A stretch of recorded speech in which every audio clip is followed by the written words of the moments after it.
उस lady doctor का नाम मोबिना था। कुछ ही दिनों पहले उसने मेरी दुकान के सामने अपनी नई क्लिनिक खोली थी।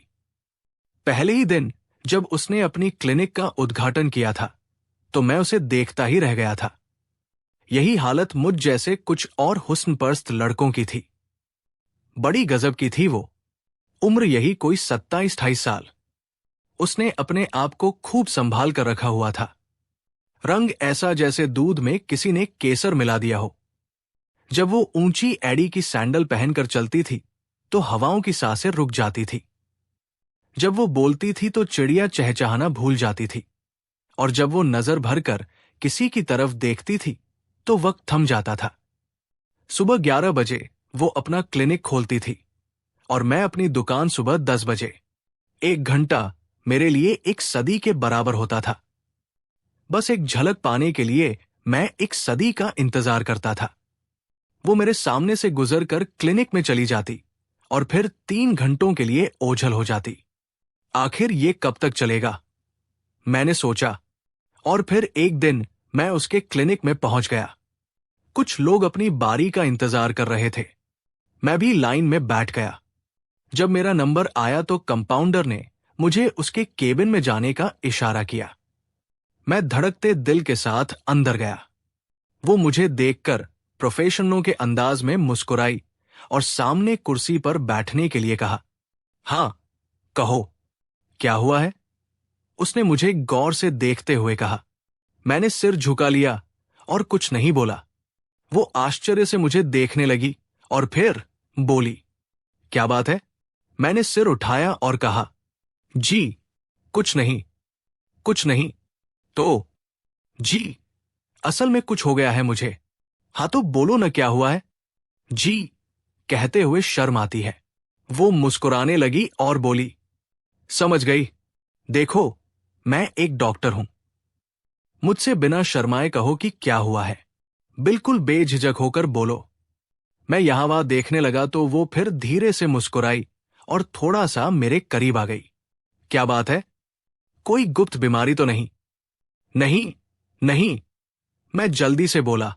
ऐसी बात नहीं है। तो फिर क्या बात है? वो बाहर की तरफ देखते हुए बोली कि कहीं कोई पेशेंट तो नहीं है। खुशकिस्मती से बाहर कोई और पेशेंट नहीं था। दरअसल मैडम, डॉक्टर, मैं फिर बोलते बोलते रुक गया। देखो, जो भी बात हो जल्दी से बता दो।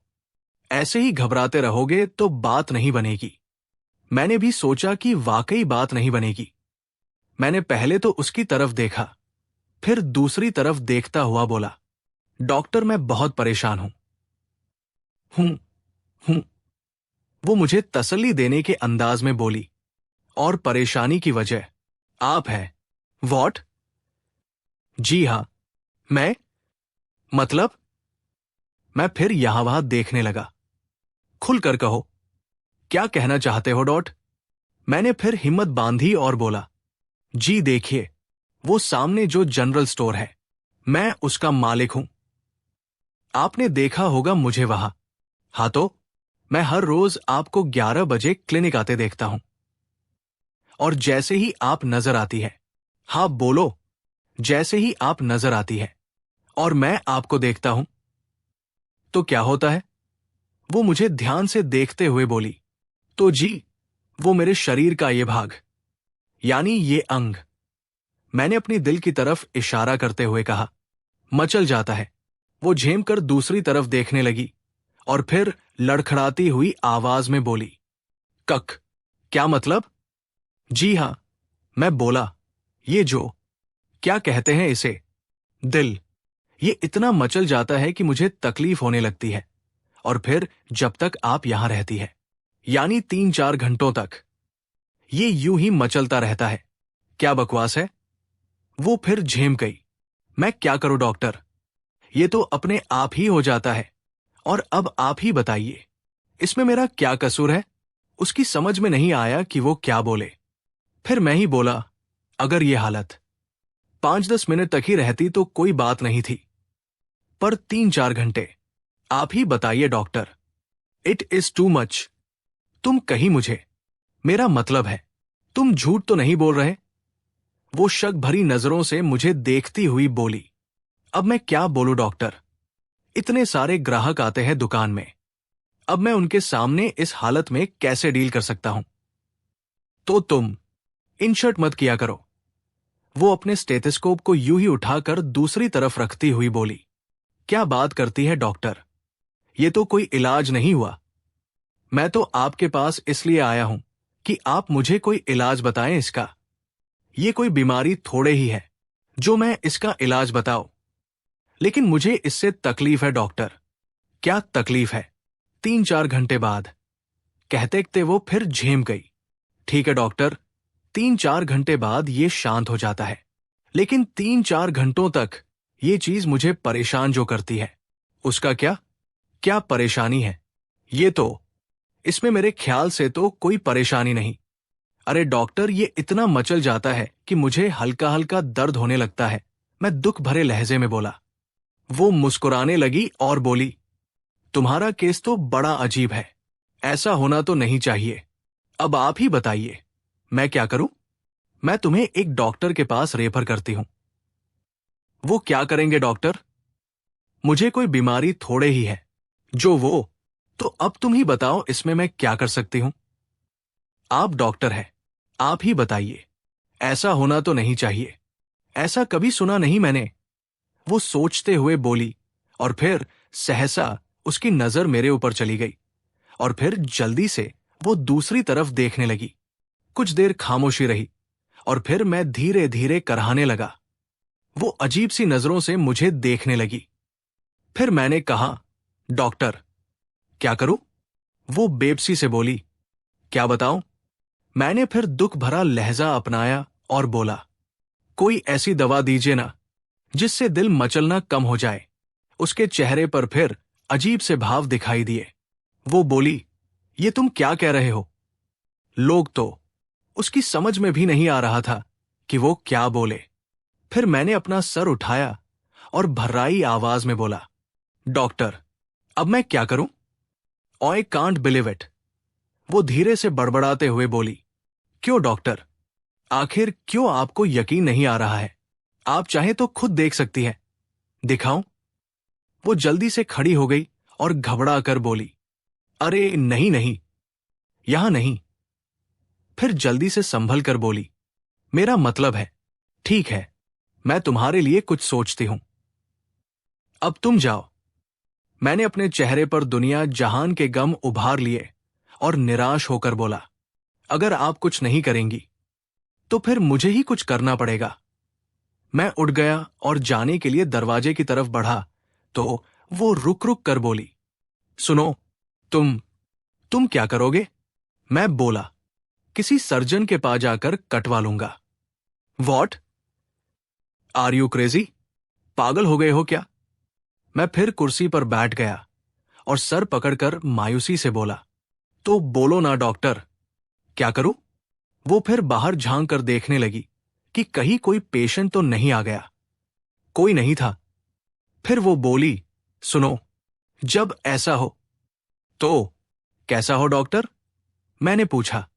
मतलब जब भी दिल मचलता हो। क्या कर लेना?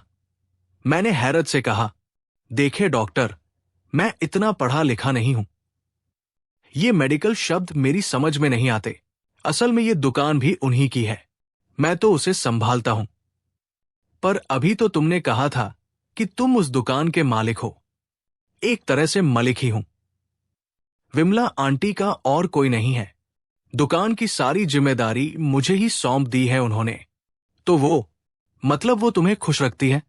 हाँ, और कभी कभी वो उत्सुकता से बोली, कभी कभी मैं रुक गया। वो बेचैनी से मुझे देखने लगी। मैंने बात जारी रखी, मैं उन्हें भी देखभाल करता हूं। मैंने देखा कि डॉक्टर मुवीना हल्के हल्के कांप रही है, उसके गला सूख रहे हैं। डॉक्टर अपनी कुर्सी से उठ गई और बोली, अच्छा तो तुम अब जाओ। और मेरा इलाज? इलाज? इलाज वही, विमला आंटी। वो मुस्कुराई। दुकान में? मैंने कब कहा कि दुकान में? घर पर।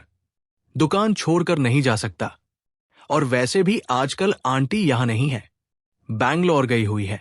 तो ऐसा करो, सुनो। आह, मैं उसे एकटक देख रहा था। वो बोली, देखो। मैंने कहा, देख रहा हूं। आप आगे भी तो बोलिए। वो मुंह फाड़कर मुझे देखने लगी। उसकी आंखों में मुझे लाल लहरिये से दिखने लगे। तुम झूठ बोलते हो। इसमें झूठ की क्या बात है? ये कोई अनहोनी बात है क्या? मुझे यकीन नहीं होता कि कोई आदमी इतनी देर तक। आपको मेरी किसी भी बात पर यकीन नहीं आ रहा है। मुझे बहुत अफसोस है इस बात का, मैंने गमगीन लहजे में कहा। फिर कुछ सोचकर मैंने कहा, आपके हस्बैंड कितनी देर तक बात करते हैं? उसका चेहरा शर्म से लाल हो गया और वो कुछ ना बोली। मैंने फिर पूछा तो वो बोली, बस 3-4 मिनट। क्या? अब हैरत करने की बारी मेरी थी, जो कि असलियत में नाटक ही था। इसीलिए तो कह रही हूं। वो बोली कि तुम आधे घंटे तक कैसे बात कर सकते हो? फिर थोड़ी देर खामोशी रही और वो बोली, मुझे तुम्हारी किसी बात पर यकीन नहीं है। मैं बोला, तो आप ही बताइए कि मैं कैसे आपको यकीन दिलाऊं? वो चुप रही। मैं उसे एकटक देखता रहा। फिर वो अजीब सी नजरों से मुझे देखती हुई बोली, मैं देखना चाहती हूं। मैंने पूछा, क्या? क्या देखना चाहती है? वो धीरे से बोली, मैं देखना चाहती हूं कि क्या वाकई तुम सच कह रहे हो।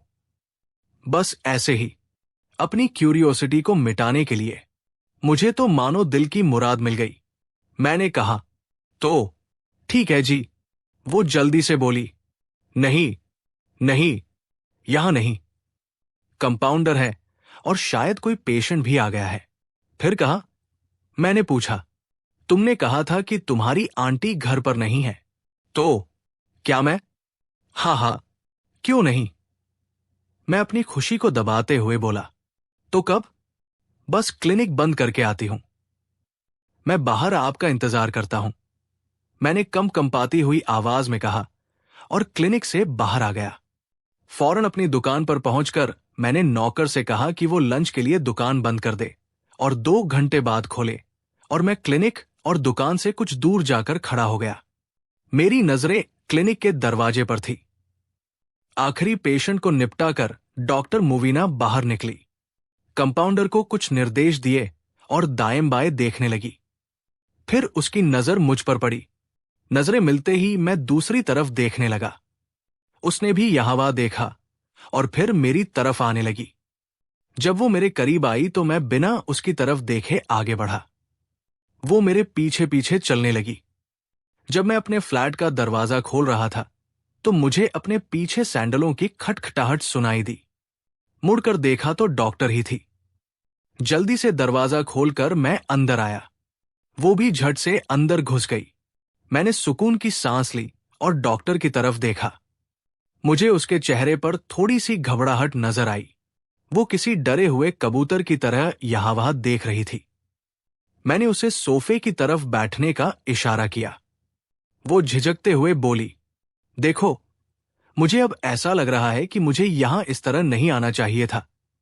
पता नहीं किस जज्बात में बहकर आ गई। मैंने कहा, अब आ गई हो तो बैठो, जल्दी से चेकअप कर लो और चली जाओ। हाँ हाँ, उसने कहा और सोफे पर बैठ गई। मैंने दरवाजा बंद कर लिया और सोचने लगा कि अब क्या करना चाहिए।